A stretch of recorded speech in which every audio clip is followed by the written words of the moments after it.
All right, if you see the combine right there, we got some tough news. We just found out concave broke in it, so we got to pull the feeder house, which I've never done. But hey, we're going to learn together, right? So Adam's bringing it back to the shop. Luckily, we're pretty close to home. But yeah, unexpected surprise today. What do you do? I'm glad you can laugh about it. It's been a roller coaster of emotions. Yeah. Okay, so step one when you know you're going to be working on the combine.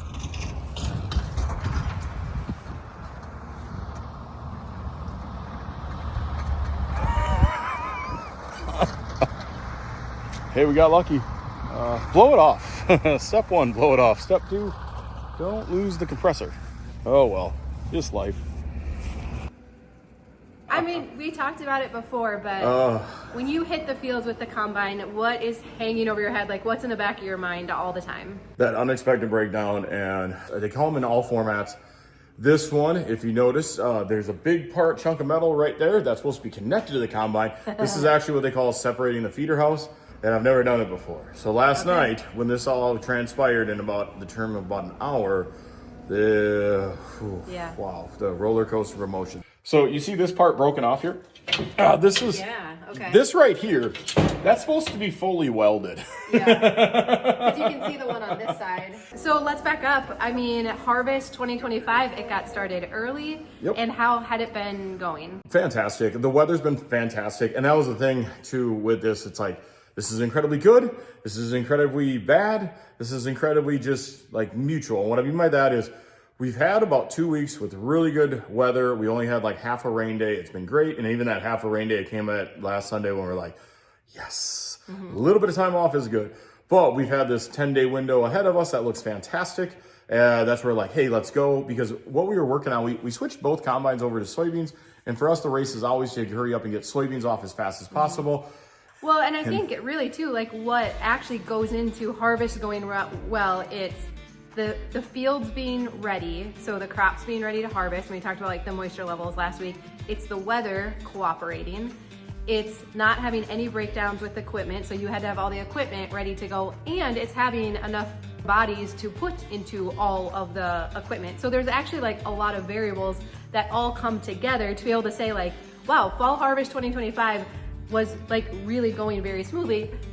In fact, I mean, again, I like to brag on you a little bit too, like to the point that the farmers were calling the elevator and saying, how are they getting crops in already, right? Like, but I'm just saying, like all of your hard work had come together, and yes, you know, you can't control the weather, but it was cooperating. So it was like, it's been a good fall. It was good. The one thing you forgot was the fifth thing. Yeah. The fifth thing is money.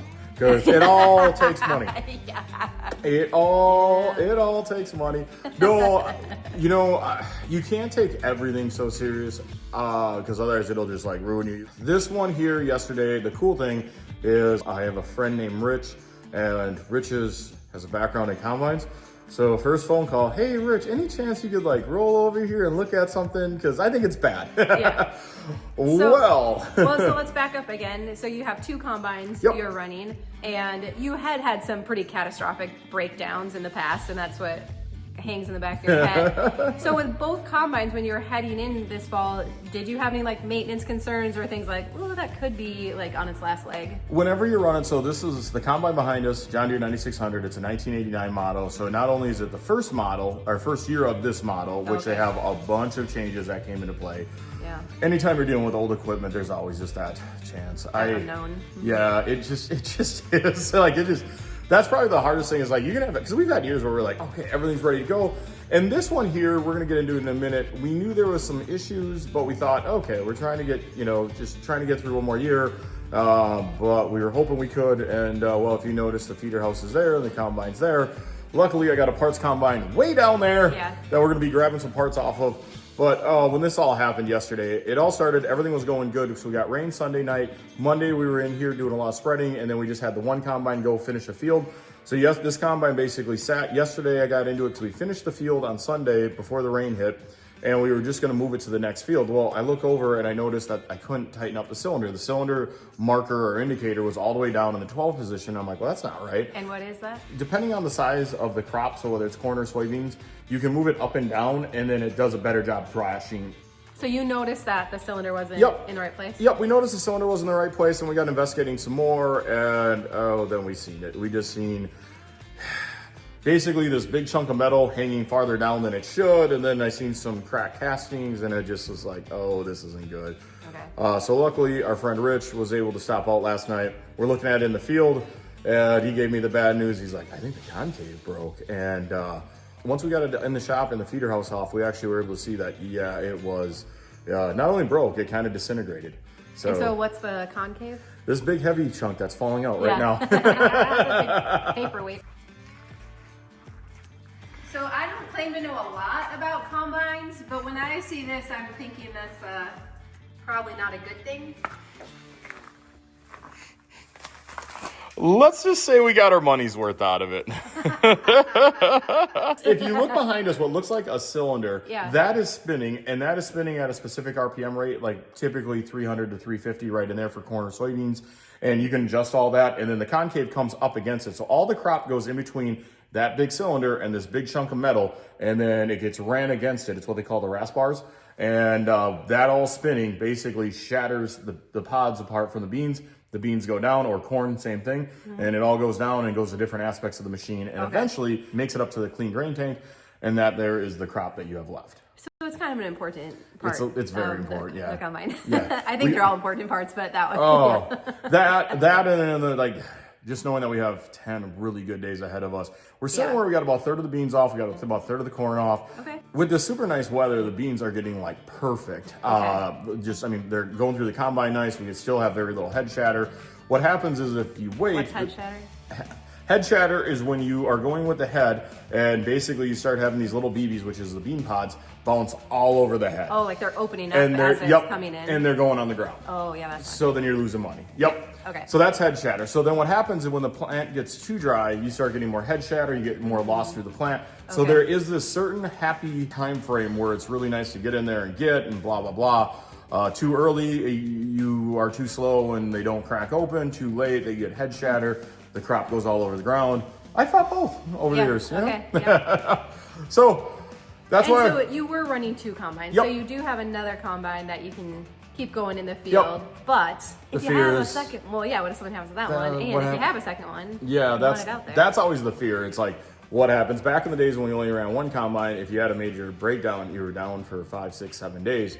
That might have been your nicest window to get the crop off. And so that's why for us, because it's tied in with everything else we do, we try to run 2. And so luckily we drove this one away from the field last night, but we knew the other combine was in there going. But then we come back here and we start just pulling bolts out, and luckily Rich knew. He's like, hey, do this, do that, pull this one, pull that one. Man. Yep, Awesome. we actually had to bring this big cherry picker in to actually move it back. It still took a lot of work. I think we got to the shop around 5:30 going on 6. And I think the concave hit the floor around 8:30 right in there. So actually went really, really well. But still, you're like, okay, this isn't quite the halfway point yet. We still got to get the other one out of the parts combine. So you got to totally pull that one out. Yep. And do you know, like, is that one in good condition? It looks really good. I'm hoping it is. Will you not know until you fully get it pulled out? You won't know until you fully get it out, but right off the bat, it looked like it had been replaced once. Oh, and this one Does this one look original? This one looks original. Oh, okay. Yeah. I forgot the exact. I think this only has like 2,400 separating hours on it, which isn't a lot. I mean, that's usually pretty good. But again, going back to that 30, 35-year-old mark, what do you do? You know? Yeah, as we get older, they just fall apart. Just happens. Some things just need a little more TLC. Yeah. Yes, exactly. Oh. Yeah, so the goal, as soon as we get done filming here, is going to be start grabbing my service truck and grab a bunch of tools and see if we can start pulling the parts out of a parts one to fit in here. It's funny because it is this roller coaster of emotions, but like everything is. And well, we went super low last night and then we went super back up. It is amazing because, like, you know, most people know how to take things apart if it's basic nuts and bolts. But there's just no replacement for experience. Watching Rich work, where he's putting the lines here and this and that, and then he's like, okay, grab this and grab that, and then do this. It's like, oh man, this would have taken me 3 times as long to get apart yesterday. So that's why, cool, we hit the ultra low, and then we came back up. Like, yep, all right. So I don't know. Good, bad, everything else. I know, so I always find usually the breakdowns come between that like third and halfway through the season most of the time. And we got about a third of the corn off. We got about a third of the soybeans off. So we're kind of right in those parameters. What's nice though is we do have this nice window. We just want to hurry up and get things fixed. So hopefully we can make the most of that window. Yeah. So it's funny, up to this point we were doing really good. Our biggest breakdown up to this point was an alternator. And I'm hanging out with Trevor, and I asked Trevor, I'm like, so how long do you think this is gonna take to put in? And he's like, oh, an hour. And I'm like, I bet we can do it in 15 minutes. Nice. Sure enough, 14 minutes and 58 seconds later, we had the tractor running.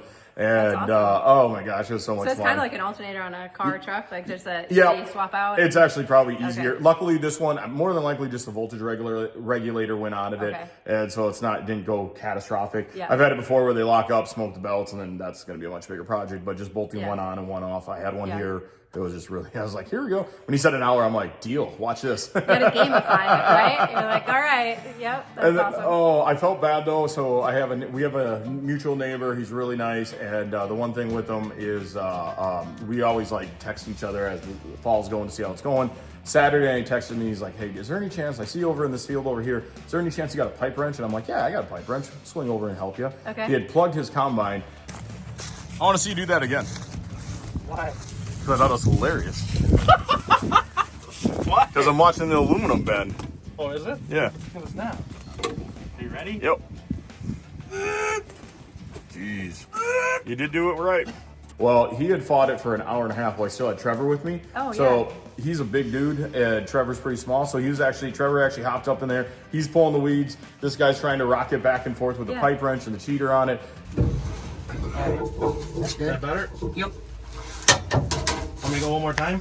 No, this is actually, whole wad here is coming loose. On your left? It's slowly coming loose on the right. Okay, Trevor, let me go one more time, then maybe I'll make it better. And if it makes it worse, I'll just have to go back the other way. You can see what it is. The wad's stuck in front of the rotor. One more time. No, go back the way you were. Let them keep pulling it out. Let them keep pulling stuff out. I see what the problem is. Okay, right there. Hold it. Holding. Pull out what you can. It's kind of like 10 million. There's a lot of. Yeah, oh yeah. You're going to have new respect for combines when you see what they go through. Well, yeah, that's the part. Yeah. I know better, and I still do this every year. See, that just makes it entertaining, though. And eventually we got it, but it's just so funny because the whole time I'm telling them, like, don't worry about it, you're fine. It's early yet, they're still tough, like, oh my gosh. So it's funny just like walking people off the edge because you've been there, right? So Been you're like, there. I know, been there, got the t-shirt. Getting mad is only going to make everything worse, No. right? It is Yeah. only go for a walk. Just sit there. And sometimes someone coming along with a fresh perspective or like, I've done this before, like that's nice that you can support each other. too. Yeah. So the cool thing is we had a beautiful moon and the machine's out there and it was just like, it was kind of like a perfect Saturday night, but and we weren't working on ours. Like I plugged ours that hard and it's like, oh, this is going to suck. Can you usually catch it before you plug it that tight or not Yeah, necessarily? but being guys and farmers, Kinda you know, try to we're always push it. trying to push it just a little harder, and then the machine will let you know, nope, too far. Sorry. Too far. So you see this part broken off here? This is okay. this right here. That's supposed to be fully welded. But you can see the one on this side where it Yep. Yeah. Luckily, it didn't go down. We have some augers up in here, and luckily it didn't go down and hurt any of the augers. So hopefully we can get by with just replacing this concave. Yeah, and this is beyond repair. Like there's no. This is going to be really good scrap steel dumpster material. Yeah. Dumpster art. Yep. We've had a lot of dumpster art over the years. Yep. But no, it is amazing. Yeah, because these little wires and everything, like we said, it's probably more than likely it's the original one and never been out. And time. being a 1989 model, 2025 is when it came out. That's So all in all, it going good, but this was definitely an unexpected, unwanted repair. But hopefully this is as bad as it gets. So we'll find out. Well, hopefully you can get it back together pretty quickly and get back in the field. Absolutely. We'll find out.